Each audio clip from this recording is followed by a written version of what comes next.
Ben oui, c'est fini. Vous vous attendiez à quoi?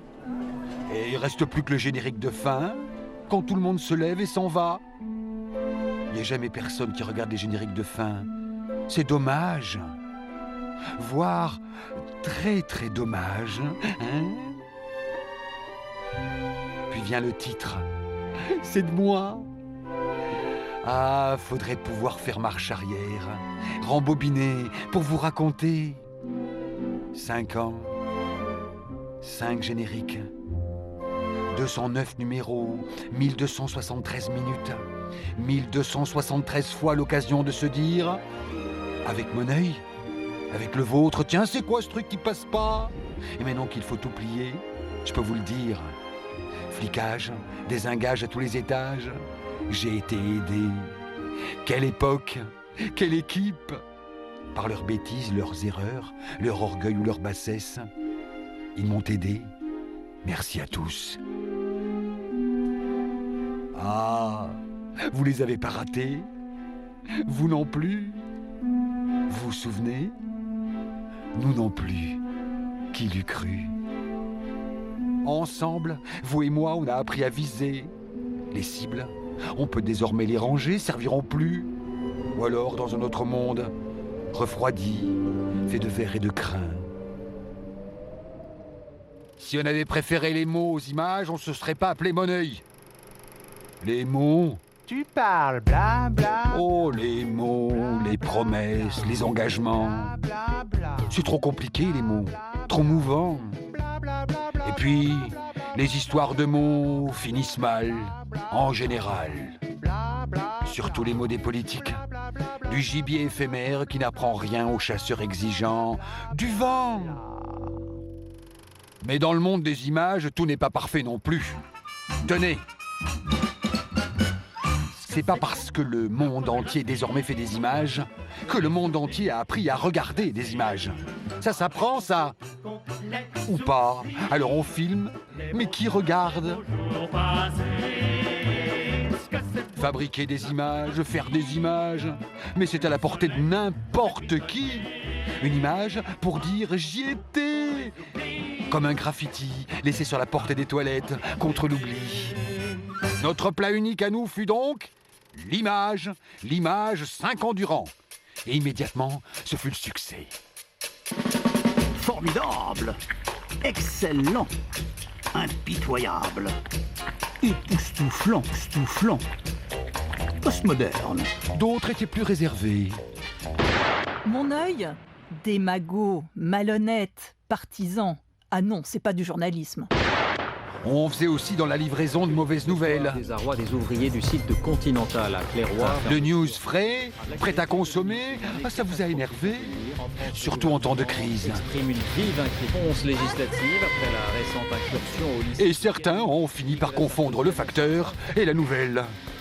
En tout cas, à droite comme à gauche, sur le canapé, tous les samedis à 13h15, qu'est-ce qu'on s'est marré, non? Non? M'en fous. Finalement, ceux qui en parlent le mieux de mon œil, ce sont les étrangers. Ils ont la distance nécessaire à l'objectivité. KN hat die Zollverwaltung zusätzlich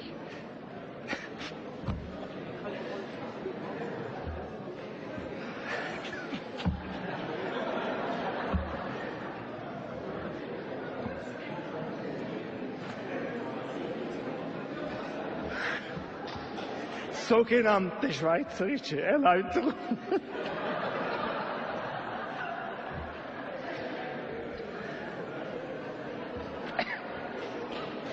Zum Zolltarif.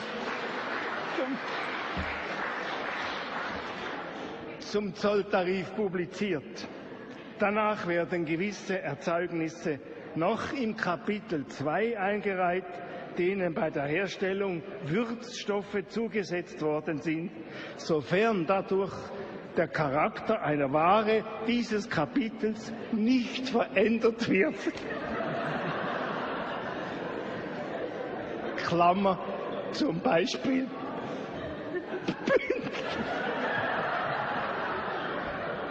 Tiens, un message inopiné de la direction. Tout ce qui se dit là, on sait jamais si c'est pas du déconnage. Déconnage. Il y a de ça, et depuis longtemps. Mais il faudrait pouvoir faire marche arrière pour voir dans l'histoire de la télé l'aiguillage qu'on a raté. À partir de quand a commencé justement le déconnage à la télé? Marche arrière donc, ça c'est mon enfance et l'enfance de la télé. Ce soir, à 20h30, les informations. Ça s'appelait le téléclub. 1 ou 2 fois par semaine, autour de l'instituteur, on venait voir ensemble les informations. Ensemble, c'est-à-dire coude à coude. Ensemble, entendre parler de mondes lointains entre le coiffeur et le notaire. On apprenait à devenir, ensemble donc, des téléspectateurs. On savait que c'était un boulot. Puis il y avait l'instituteur, comme un instructeur, comme un modérateur. Et chacun avait à cœur de participer, d'aiguiser son avis contre l'avis du voisin, jusqu'au jeudi prochain. 50 ans plus tard, il y a la 3D, il y a la HD et le plasma, et on est persuadé qu'on a fait plein de progrès. À regarder sur notre petit téléphone les informations, en se disant « Ah, je suis mieux informé !» Et sans voir que désormais, on est seul, sans aucun regard auquel confronter le sien. Et en grandissant, la télé s'est mise à fabriquer de curieuses nouvelles familles de téléspectateurs, seuls et inoffensifs. Il y a eu la famille des hypnotisés, qui allumait la télé pour pas parler, pour pas penser. Pour cette famille-là, mon œil ne peut plus rien. Ils ont été télévidés, téléviciés, cerveau occupé, prêts à gober, inoffensifs. Je bois du jus de raisin, je bois du jus de pomme, je fais la pause café, je mange du fromage en portions. Enfin, je fais tout ce que la télévision me conseille de faire. Et je m'emmerde. À la télé, ils l'ont dit, c'est que c'est vrai. Comme un cyclope est tout aussi inoffensif, il y a aussi la famille des rigolos de l'info, les guignols, les charlots, les clowns, inoffensifs également. À la télé, c'est des conneries à la télé. Dernière famille, les énervés. À la télé, ça peut plus durer selon eux. Tout à jeter, tout pourri, etc., etc. Et malgré le bruit, tout à fait inoffensif. Puis il y a la famille des drogués qui se répètent en boucle que les médias ont tous les torts. Mediator vous protège efficacement contre les mensonges de la télé. Et puis reste la famille des fous, la télé pathologique. Qu'est-ce que j'en ai à foutre de la télévision? Oui, j'en ai à foutre avec la télévision. Je n'existe plus. Je suis dans la télévision. Voilà pour les familles qui se rattachent aux moutons. Le téléspectateur, le vrai, lui, il s'entraîne comme un sportif. Et un bon téléspectateur, évidemment, bon journaliste. Alors certains ont imaginé des brigades du scoop. Allez-y, enquêtez! Où les bons journalistes seraient tout simplement les plus rapides, les premiers arrivés, comme des champions de la course à pied. On n'a pas peur de se salir, nom de Dieu! Préparez vos caméras! Qui a peur des politiques ici? Vite, vite, la brigade du scoop était là pour vous épater. On ne lâche pas! Alors, vous croyez à la Pravda? Et qu'est-ce qui est arrivé à cette idée du journalisme TGV, hein? Ben rien. Sur tous les théâtres d'opération, mon œil vous a montré que la brigade du scoop et sa vitesse sont finalement arrivés toujours battus. Pourquoi ils discutent alors qu'on est en train de se faire tuer? Et oui, vite n'était jamais assez vite. Toujours devancé par de mauvais caméramans filmant avec des téléphones portables, en mono, ouais. Ouais, mais là, avant nous, en tout cas avant eux, avant la brigade du scoop, travailler plus pour filmer plus, vous vous souvenez? À mon œil, on n'y a jamais trop cru. Faut dire qu'on n'était pas du genre pressé et que le bon génie de mon œil nous avait mis en garde. Quand tout le monde s'est mis à accélérer, eh bien mon œil, lui, a ralenti. Ralentir avec un air, comme résister.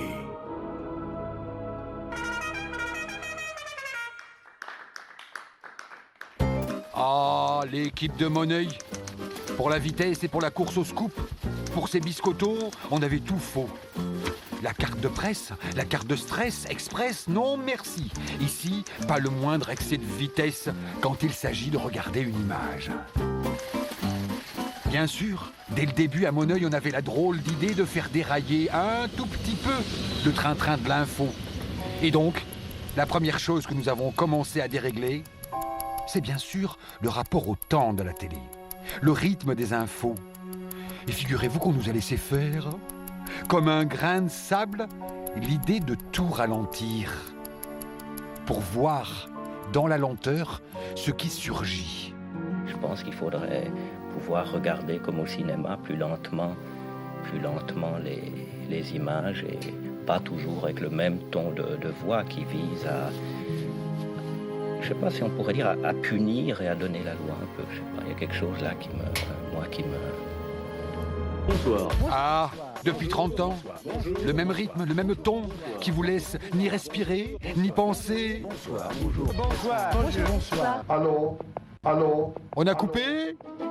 Ah ben non, justement, on n'a pas coupé. On s'est dit, si on arrêtait de mater la vie en tranches prédécoupées, pour voir, et on a vu. Distribution alimentaire de l'armée américaine à des réfugiés. Regardez bien, une certaine idée des réfugiés. L'image est de haut en bas, des riches aux pauvres, filmés comme des mendiants, avec condescendance. Ne pas couper et remarquer le seul homme à ne pas se baisser, à garder sa fierté. Pour voir ce moine sur le bas-côté, il fallait tout ralentir, laisser revenir le rythme de la vie sans couper. Ça, le grand œil des JT, peut pas. Pourtant, tous les soirs, à la télé, on vous parle du feu de la guerre, tout autour du monde. Mais en 1:30 pour faire toucher des yeux l'abomination de la guerre, impossible. Alors les JT regardent d'en haut, forcément. Moneuil a juste descendu son regard pour le mettre à hauteur d'homme, la seule hauteur digne pour parler de la guerre. Bab Mar, dit l'homme qui répète le nom de son quartier. Bab Amr, 11/2, 2012. Allahu Akbar. Prière des morts, souffle, silence dans le quartier, puis des armes, pas loin. On ignore l'identité de l'homme qui filme. Mais là, il faudrait couper, passer à autre chose. Moneuil a connu le luxe de laisser la vie et la mort entrer grâce au rush brut à la télé. Allahu Akbar. Allahu Akbar. Allahu Akbar. Vous obligez à garder les yeux ouverts sur l'horreur du monde, et ce jusqu'au bout. Les rushs, c'est inhumain, ou trop humain. La ilaha illallah. La ilaha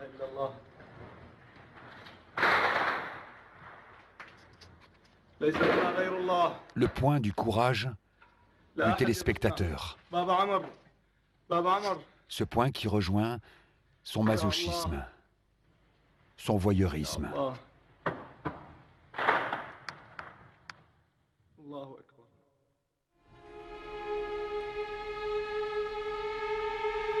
C'est trop dur! Je ne veux plus regarder! Je ne veux plus regarder vos rushs! Laissez-moi! Je ne veux plus regarder vos rushs! Face à l'horreur, alors on s'en sort par une pirouette comme toujours. La nécessité de sourire et de se moquer des bourreaux. Traduction maison, hygiénique.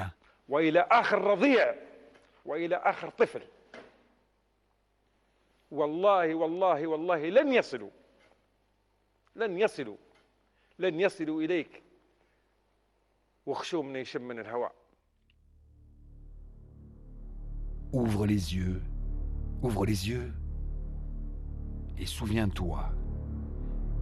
Se souvenir, la mémoire c'est l'ADN des images. Et oui, Il n'y a pas de bons téléspectateurs sans mémoire, il n'y a pas de bons journalistes sans archives. La mémoire, elle aussi, empêche de tout gober. Souvenez-vous, le délire commémorationnel, l'hystérie à la mort du génie visionnaire de Dieu, riche comme Job. Qu'est-ce qu'on a dit comme connerie? Suffisait pourtant d'ouvrir le carton à archives pour se vacciner, pour dégonfler la baudruche. À la télé, il y a 50 ans, on vous avait déjà tout dit.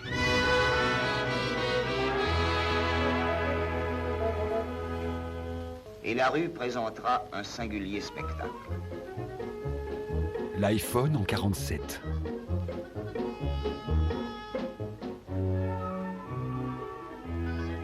Naturellement, dans le métro, on lira le poste du voisin par-dessus son épaule. Et il y aura des faits divers tellement passionnants que... Il n'y a pas de téléspectateur sans mémoire. L'œil tisse grâce à la mémoire, tisse des images, des liens, des passerelles, des échos, d'une image à l'autre. Un jour, à mon œil, on a vu arriver cette image de producteurs de lait désespérés, jetant leur production. Eh bien, un lien, tout à coup, avait surgi à notre regard.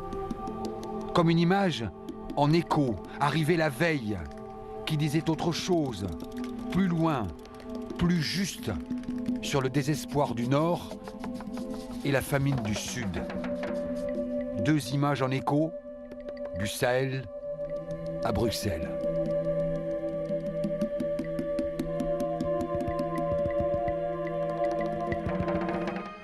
Pour devenir un téléspectateur d'élite, il y a la base, et la base, c'est apprendre à faire des liens. Plein de liens en évitant de faire des nœuds. C'est un drôle de jeu, et c'est aussi la seule manière de se défendre face à l'invasion, à l'avalanche, au chaos d'images. Un œil qui tisse remet de l'ordre. Et le jeu de créer des liens est un jeu sans fin, un jeu de virtuose. Je vais prendre du poulet, s'il vous plaît. Dans un restaurant, on demande un poulet. Faire le lien du poulet au grain, du grain au transport de grains, donc aux bateaux et à leurs cheminées, et à la pollution. À la pollution et à la fonte.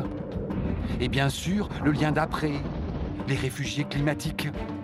Le lien encore d'après, les camps de réfugiés et ce qu'on peut y apprendre dans les camps de réfugiés. La haine qui va avec. Continuer de tisser les images. Le terrorisme, attaché à la guerre, à la haine. Et la guerre, elle-même attachée au terrorisme. Tiens, des bateaux coulés dans le Golfe par la guerre. Et il est où mon poulet? Désolé, monsieur, nous n'avons plus de poulet. Épatant, mais compliqué. L'œil ne suffit pas, à moins d'être très doué. Il faut aussi l'oreille. Et là, approchez-vous. J'ai un truc à vous dire, un hommage à vous rendre. Tous les samedis, à 13h15, vous étiez bien fidèles pour regarder mon œil. Vous savez que c'est un exploit? Aussi, vous êtes super fort, de vrais génies. Je vous dis pourquoi?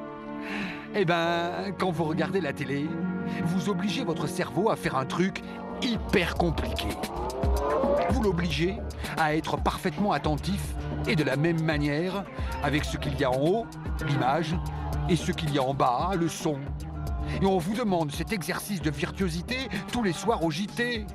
Faire deux trucs pareils sans rien perdre du sens. Oh ben moi j'en perds. Eh ben à mon œil, on s'est très vite livré à des petites expériences taquines et instructives. Prenons un téléspectateur et montrons-lui un reportage de pure propagande. La Tunisie par exemple, l'an dernier, pendant la Révolution, le pouvoir disait, montrait... Il y a assez de place dans l'environnement politique pour les idées et opinions différentes. Alors que la rue est à feu, l'image est irréelle. L'appel du devoir ensuite. La Tunisie pour tous les Tunisiens, enfin. Le commentaire aussi. Autant d'idéaux qui scellent la pleine adhésion du peuple à l'esprit. Là, le téléspectateur non entraîné peut penser que le haut et le bas, correspondants, il voit là un instant de vérité. C'est alors, face au mensonge, qu'on a expérimenté juste une toute petite manip. On a changé les images, mais gardé le son. Place dans l'environnement politique pour les idées et opinions différentes. Et là, la propagande est sans masque. L'appel du devoir ensuite. La Tunisie pour tous les Tunisiens enfin. C'est marrant. Autant d'idéaux qui scellent la pleine adhésion du peuple à l'esprit et à la lettre du changement. En faveur d'une démocratie responsable, de l'instauration de la quiétude. Quand vous savez dissocier le son et l'image, sacrifier l'un pour l'autre, vous êtes prêt à plonger dans le grand bain. 1950 par exemple, reportage de propagande à la télévision française sur le merveilleux et mystérieux peuple gitan. Mais à côté de ces exemples qui sont le signe d'une évolution, le peuple gitan reste ce qu'il était hier, le peuple des roulottes, le peuple de la route, instinctif et mystérieux, avec ses musiques étranges et ses danses éternelles. Mais en 2010, c'est une autre musique. Propagande visuelle et policière et sécuritaire. Bientôt, il ne restera rien de ce camp de fortune, vidé de ses 135 occupants au petit matin. Des familles roms... Tout aussi irréel. Mais quand on mélange les deux propagandes, étonnant, il sort de la vérité. Mais le temps change. Les petits gitans vont à l'école, eux dont la tradition est d'être illettrés. Les gitans se décideraient-ils à rentrer dans le cercle des hommes? Ou plutôt une autre vérité, celle justement que les propagandes ont essayé de cacher. Il reste un peuple qui ne quittera les 4 planches des roulottes que pour les 4 planches du cercueil. Un peuple qui sans terme, sans arrêt, sans but peut-être, continuera comme il le fait depuis la nuit des temps à suivre la route, cette route qui pour lui n'a pas de fin. Tricher avec le son, pas con. Pour dire la vérité, gonfler. Quand on veut dénoncer, tout est bon dans l'information. Mais une fois qu'on était lancé, et bien décidé à tout dénoncer, on était prêt à recruter les copains de l'étage pour parler de la crise à leur manière. Si, même la météo peut le faire, ou pas. Bonjour, ça se refroidit bien, l'air glacial est déjà bien installé sur Douai ou encore Dunkerque. De très fortes gelées sont à prévoir aux alentours des usines ArcelorMittal ou encore Renault. Attention aux chutes de plans sociaux. Sachez que la tempête n'épargnera aucun pays européen au cours des mois à venir. Mais en 2009, peut-être apercevra-t-on enfin un rayon de soleil ou pas. Même avec Romeshko, le journalisme télé s'est limité. Alors à mon œil, j'ai continué à innover, expérimenter. Pour retrouver le goût du réel, j'ai testé des mélanges généralement interdits à la profession, tabous. Vu par exemple qu'on ne pouvait pas dire à la télé du mal de l'EHPAD du fils à papa, normalement. Alors on a innové en utilisant, figurez-vous, un produit détonnant. Oh, juste une goutte de dessin animé. Et tout a changé. Maintenant, moi, j'ai pas envie de me plaindre, j'ai envie d'agir. La BD pour raconter l'info, quel blasphème! En aucun cas, il ne s'agit d'une nomination à la présidence de l'EHPAD. Je tire ma légitimité de l'élection et du suffrage universel. La BD, on voulait pas s'arrêter là. Alors on a continué. Ce qui est fait par mon œil aux images d'information par le dessin animé est aussi applicable avec la publicité. Oh, le news avec la pub, on va en voir de toutes les couleurs. Ou pas? Très juste, Alfred. La pub aussi peut aider à raconter le réel. Le réel d'un instant, le réel d'une pensée. Vous vous souvenez? Comment peut-on reprocher à un président d'avoir une Rolex? Une Rolex, enfin, que tout le monde a une Rolex. Si à 50 ans on n'a pas une Rolex, on a quand même raté sa vie. Mais c'est quoi cet état d'esprit, cette époque? Eh bien la pub répond mieux que nous. Il a l'argent, il a le pouvoir, il a une Audi, il aura la femme. Grâce à la pub, on situe beaucoup mieux la blague du monsieur. C'est comme pour la crise.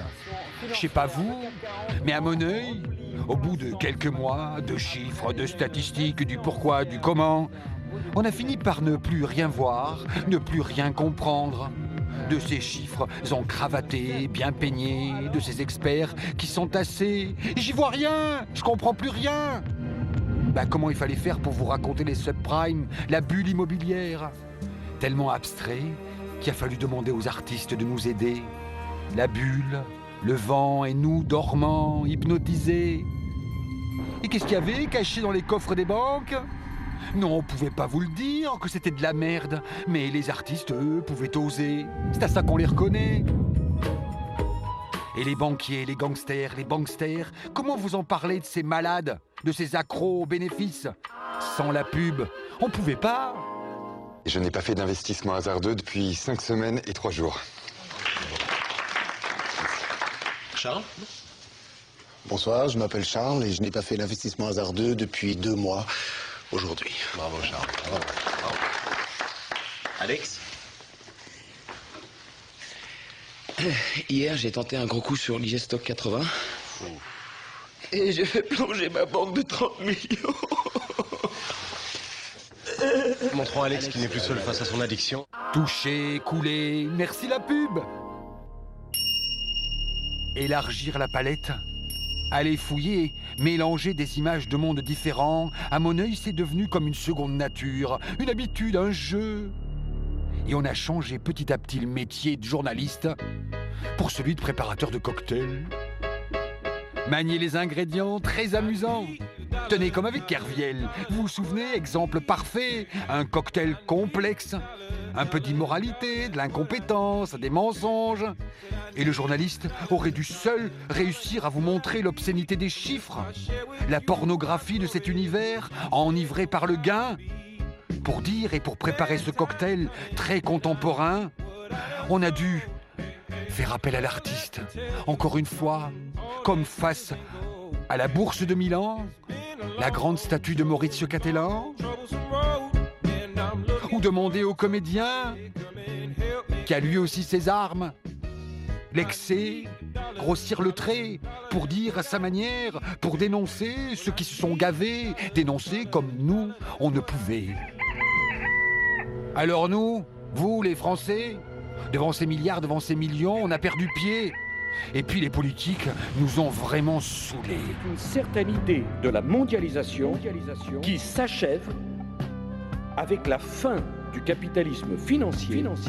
Le cocktail Kerviel, il est trop fort. Qui avait contribué à la pervertir. Voilà comment on n'a pas su vous raconter Kerviel. Et puis, on a trouvé tout à coup l'ingrédient qui manquait. Un alcool pur, c'est-à-dire une info pure moralement, sans l'ombre d'un doute. Les attentats de Londres en 2008, on est tous du côté des victimes ou pas? Il y a une bombe qui vient d'exploser dans le métro de Londres. J'ai honte de le dire, mais dans l'environnement, il y a une excitation. Sur le coup, on réalise pas tout de suite. La première réaction, c'est de dire super, on va gagner de l'argent. Réaction inhumaine d'une corporation et d'un système devenu inhumain. Vous racontez ça comment, vous? À notre manière. Le réel de Kerviel, la morale des siens, l'éthique des banksters, c'est comment? Comme ça. On ne s'énerve pas, on en a déjà parlé, ça ne sert à rien. Après, fabriquer des cocktails d'information, c'est coton. Ça nécessite du doigté pour ne pas vous éclabousser. Quand on goûte, au début, à l'absolue liberté, à l'expérimentation, on se sent, comment dire, euphorique, capable de tout vous dire. Et puis tout à coup, arrive une info qui résiste à tout. Une information si démesurée, si incroyable, qu'aucun type d'image, aucun ingrédient ne réussit à vous dire le réel. À mon œil aussi, on a essayé la publicité, le reportage, ou alors les rushs, la vidéosurveillance. Non.